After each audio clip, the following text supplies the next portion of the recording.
معاشرے کے اندر مزاج میں شدت ایسی ہے کہ اس مفہوم کو جب بیان کیا جاتا ہے تو بہت ساری طبیعتیں جو ہے وہ معترض ہو جاتی ہیں اور جھٹ سے ایک لمحے میں بہت ساری چیزوں کا انکار کر دیا جاتا ہے۔ مجھے اچھی طرح یاد ہے کہ میں فیصل آباد میں ابھی طالب علم تھا کہ میں نے اسی عنوان پر کچھ باتیں جو ہے وہ جمعہ کی نشست میں بیان کی، تو ایک نوجوان بعد میں میرے پاس بیٹھا تو وہ کہنے لگا میں 4-6 ماہ سے آپ کے پاس جمعہ پڑھنے کے لیے آ رہا ہوں اور میں نے بہت کچھ یہاں سے سیکھا ہے، لیکن آج میں نے فیصلہ کیا کہ میں آئندہ یہاں جمعہ نہیں پڑھنے آؤں گا۔ تو پھر میرے دل میں خیال آیا کہ جہاں سے اتنا کچھ سیکھا ہے تو جاتے جاتے میں آپ کا شکریہ بھی ادا کر دوں۔ تو میں نے کہا کہ اللہ آپ کو سلامت رکھے، آپ کی محبت ہے کہ آپ نے شکریہ ادا کیا، تو اگر آپ اجازت دیں تو کیا میں پوچھ سکتا ہوں کہ آپ آج کے بعد کیوں نہیں آئیں گے؟ تو وہ کہنے لگا میں نے قرآن حدیث کا پیغام یہاں سے سیکھا ہے، لیکن یہ جو آج آپ نے عنوان بیان کیا کہ ایک مرشد ہوتا ہے، ایک شیخ کامل ہوتا ہے، ایک بزرگ ہوتے ہیں اور وسیلہ ہے اور بیت ہے، تو یہ باتیں میں نہیں مانتا۔ تو یہ تو بالکل اسلام کے ایک اینٹی مذہب ہے جو آپ بیان کر رہے ہیں۔ تو میں نے اسی وقت فیصلہ کیا کہ آج کے بعد میں نہیں آؤں گا۔ تو میں نے کہا کہ فیصلہ تو آپ کا ہے، میں نہیں روکتا کہ آپ یہاں پر ہی جمعہ پڑھیں، لیکن اگر آپ مجھے اجازت دیں تو کیا ہم اس موضوع پر 2 لمحے کے لیے بات کر سکتے ہیں؟ تو وہ کہتا کیوں نہیں، آپ ضرور بات کیجیے۔ تو میں نے کہا میں نے آج جس عنوان پر گفتگو کی اس پر آپ کا جو موقف ہے اگر آپ مجھے بتائیں تو ہم آگے بات بڑھا سکیں۔ تو وہ کہنے لگا کہ آپ نے کہا کہ وسیلہ ہوتا ہے، بیت ہے، مرشد ہے، پیر ہونا چاہیے، تو یہ جو ہے میری سمجھ میں نہیں آتا۔ تو میں نے کہا آپ کا کیا خیال ہے؟ تو وہ کہنے لگا مجھے تو سیدھا سیدھا دین سمجھ میں آیا ہے کہ ایک قرآن ہے اور ایک حدیث ہے، بس اس کے علاوہ کچھ بھی نہیں، اور جو اس سے آگے کرے وہ بات گمراہی کی بات ہے۔ دین مکمل ہو چکا ہے 1400 سال قبل، اور قرآن اور حدیث کے علاوہ کسی دوسری چیز کو ماننے کی ضرورت نہیں۔ تو میں نے کہا کہ آپ کس کو مانتے ہیں؟ کہتے میں تو صرف ان 2 چیزوں کو مانتا ہوں، ایک قرآن اور ایک حدیث۔ تو میں نے کہا نہیں، ایک تیسری چیز بھی ہے جس کو آپ مانتے ہیں۔ وہ کہنے لگا نہیں میں نہیں مانتا۔ تو میں نے کہا نہیں، ایک تیسری چیز بھی ہے جس کو آپ مانتے ہیں، اور اگر میں آپ سے یہ کہوں کہ آپ قرآن اور حدیث سے بھی زیادہ اس کو مانتے ہیں تو شاید یہ جھوٹ یا مبالغہ نہ ہو۔ تو ایک دم پریشان ہو گیا کہ قرآن اور حدیث سے بھی زیادہ میں کسی تیسری چیز کو مانتا ہوں۔ تو کہتا نہیں میں بس 2 ہی باتیں ہیں، ایک قرآن ہے اور ایک حدیث ہے۔ میں نے کہا اچھا مجھے یہ بتائیں آپ کو یہ بات کس نے سمجھائی تھی کہ ایک قرآن ہوتا ہے اور ایک حدیث ہوتی ہے؟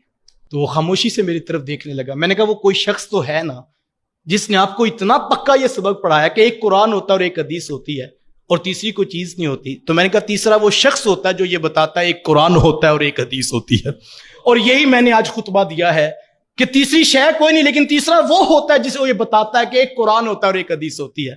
تو وہ ایک دم جو ہے وہ حیران ہو کر مسکرا پڑا۔ تو میں نے کہا ویسے وہ خوش قسمت ہیں کون جنہوں نے آپ کو اتنی سونی بات پڑھائی کہ آپ اس کے علاوہ کسی کو ماننے کو تیار نہیں، لیکن یہ تو مانیے کہ وہ تیسرا بھی ہوتا ہے جو یہ بتاتا ہے کہ ایک قرآن ہوتا ہے اور ایک حدیث ہوتی ہے۔ تو وہ کہنے لگا وہ فلاں ڈاکٹر صاحب ہیں اور میں ان کو بڑے شوق سے سنتا ہوں۔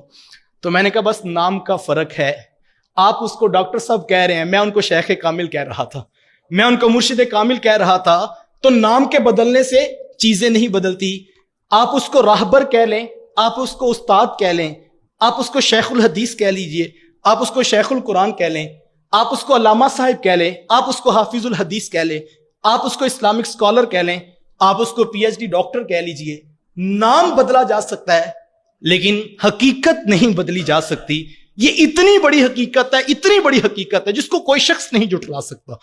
جو یہ کہتا ہے میں کسی کو نہیں مانتا، میں کہتا ہوں وہ بھی کسی کو مان کر کہتا ہے میں کسی کو نہیں مانتا، یار یہ کیسی عجیب بات ہے۔ تو میں نے کہا فرق یہ ہے کہ آپ آج اس کرنٹ ایرا میں YouTube پر سنے جانے والے ایک ڈاکٹر صاحب کو مانتے ہیں، لیکن میں وہ خوش قسمت ہوں کہ جو ایک ڈاکٹر کو نہیں مانتا۔ 1400 سال کی تاریخ میں جتنے وہ خوش قسمت لوگ جنہوں نے یہ امت کو بتایا ایک قرآن ہوتا ہے ایک حدیث ہوتی ہے، میں سب کو ہی مانتا ہوں۔ ایک قرآن ہوتا ہے اور ایک حدیث ہوتی ہے، تیسری شے واقعی کوئی نہیں ہوتی، لیکن تیسری وہ محبتوں کی ایک لڑی ہے، اور اسماء الرجال کا ایک وہ سلسلہ ہے کہ جو حضرت ابو بکر صدیق رضی اللہ تعالیٰ عنہ سے شروع ہوتا ہے۔ سب سے پہلے امت کو انبیاء کے بعد حضرت سیدنا ابو بکر صدیق رضی اللہ تعالیٰ عنہ نے بتایا تھا لوگوں ایک قرآن ہوتا ہے اور ایک حدیث ہوتی ہے. پھر اس کے بعد حضرت عمر، پھر حضرت عثمان، پھر حضرت علی المرتضیٰ رضی اللہ تعالیٰ عنہم.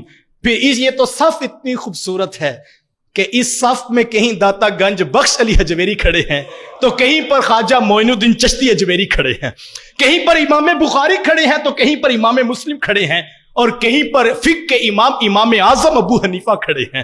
کبھی امام احمد بن حنبل کوڑے کھا کر بتاتے ہیں کہ لوگوں ایک قرآن ہوتا ہے اور ایک حدیث ہوتی ہے، اور کبھی امام شافعی فرماتے ہیں کہ لوگوں ایک قرآن ہوتا ہے اور ایک حدیث ہوتی ہے.